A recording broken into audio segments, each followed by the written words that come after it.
নিয়ম করে আপনার খুশি মতো জিজ্ঞাসা করবে, তাহলে কি দাঁড়াবে?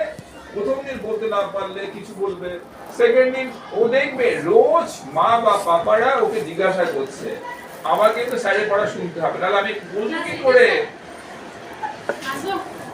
আমি 10 মিনিট ধরে বাইরে ঘুরছি, আমাকে বললো যে এরা কারা?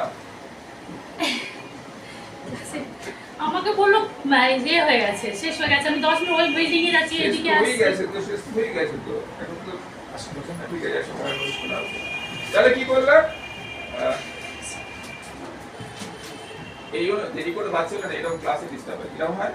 আমি এটা পড়াচ্ছিলাম, আমি তো তার সঙ্গে কথা বলবো, পুরো পরিবেশটা নষ্ট হয়ে যায়, মানে আমি এক্ষুনি কি বলতে চাইছি আমি নিজেই ভুলে গেছি। ওই ক্লাসটা যা হলো আপনারা বাড়ি থেকে একটু জিজ্ঞাসা করুন। হ্যাঁ, ওরা জিজ্ঞাসা করলে কি হবে, ওই যে মাকে বলতে প্রথম দিন পারলো না, সেকেন্ড দিন পারলো না, থার্ড দিন কিন্তু বলতেই হবে, কারণ মা তো অভ্যাস করে ফেলেছে স্কুলে আসা মানে ধরবো, তার মানে ধরার কারণে যদি শুনবে, পড়াটা কিন্তু হাফ হয়ে যাওয়ারই কথা। আর যদি স্কুল থেকে না পড়া, স্কুলে করে খান্তি থাকে, এটা নোট রাখুন, স্কুলে এসে কমপ্লেন করুন।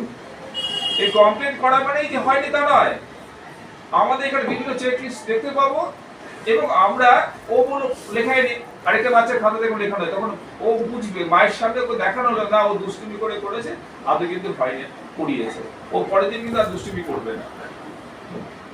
যদি আমরা না পড়াই, আমরা সতর্ক হবো, কারণ এটা কিন্তু আলটিমেটলি স্কুলের কাছে, স্যারের কাছে পৌঁছবে, কারণ আমরা তো কাউকে এরকম রাখি নেই, পড়াবে না, যার খুশি মতো তাই করবে, নিয়ম করে করতেই হবে, এটাই হচ্ছে পদ্ধতি।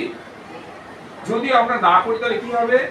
কোনোটাই আপনাদের কন্ট্রোলে থাকবে না, ওরা যা খুশি করে যাচ্ছে, মা তো জিজ্ঞাসা করবে না, মা তো ধরবে না, মা তো যা চাইবে সব দিয়ে দেবে, হবে কি করে?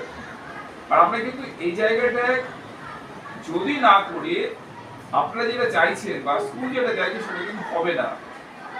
আমাদের এবার বলেছিলাম 35-36 স্টুডেন্ট মাধ্যমিক পরীক্ষা, তার 3টে বাচ্চা খুব ভালো রেজাল্ট, তারা এবং 90% পেতে পারে, একটা বাচ্চা বাদ দিয়ে বাকি সবাই 60% পাবে।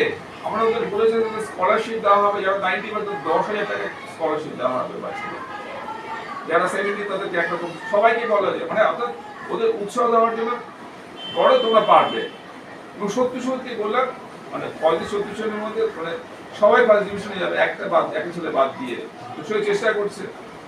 তো আমাদের উদ্দেশ্য এই 35 জনকে একটা হোর্ডিং করে আমরা দেখবো যে স্কুলের টোটাল পরীক্ষায় সবাই ফার্স্ট ডিভিশন গেছে, অ্যাচিভ করতে সবাইকে নিয়ে, ওই 2-3টে বাচ্চাকে ছবি দেখে ব্যাপারটা নয়, কারণ আমাদের লোকালিটি স্কুল অনেকে দেখতে পারে না, আমাদের দায়িত্ব সবাইকে করানো, যেই বাচ্চাটা সবচেয়ে খামতি তাকে মাথায় রেখে ক্লাস করা উচিত।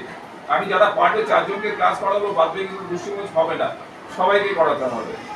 আবার বললাম, বাচ্চাদের কিন্তু মাথায় থাকে যে স্যার কিন্তু পড়া দরকার, আমাকে পড়া করে আসতে হবে, না হলে মাকে ডাকবে, অনেক যদি ভাবে আরে ডাকবে কি আর হবে, এই যদি ডেসপারেট হয়ে যায় কিন্তু মুশকিল।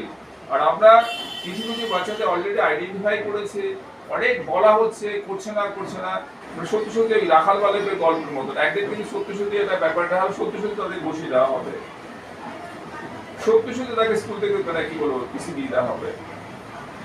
কিন্তু এগুলো তো শেষ অস্ত্র, এটা আগে আমরা এই প্রচেষ্টা চালাই না। যদি আপনার কথা আপনার সন্তানরা শোনে, স্কুলের কথা শুনবে, এটা আশা করছেন কি করে? শোনার জন্য কি করবে? চ্যাপ্টার লোকে পরীক্ষা নেওয়ান, পরীক্ষা দিতে পারো সুন্দর হবে, তখন বুঝবে যে মা তো জেনে গেল আমি সুন্দর পাচ্ছি, পারি না, ও পরের দিন চেষ্টা করবে।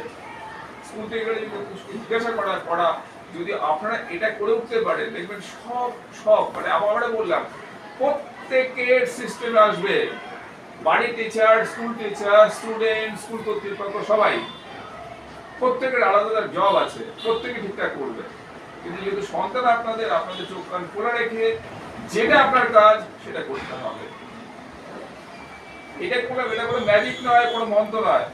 ম্যাজিক ওটাই 365 দিন ওকে জিজ্ঞাসা করে, ম্যাজিক ওটাই যে 365 দিন স্কুলে আসে এবং স্কুল থেকে মানে কি বলবো, মানে স্কুলে পড়া ধরছে কিনা, 365 স্কুল থেকে না পারলে যে আপনাদের ডাকা হচ্ছে এটা নিয়ে করা হচ্ছে কিনা, এইগুলো দরকার। এটাই হচ্ছে আমাদের বড়দের ক্ষেত্রে করতে হবে। হ্যাঁ, হ্যালো।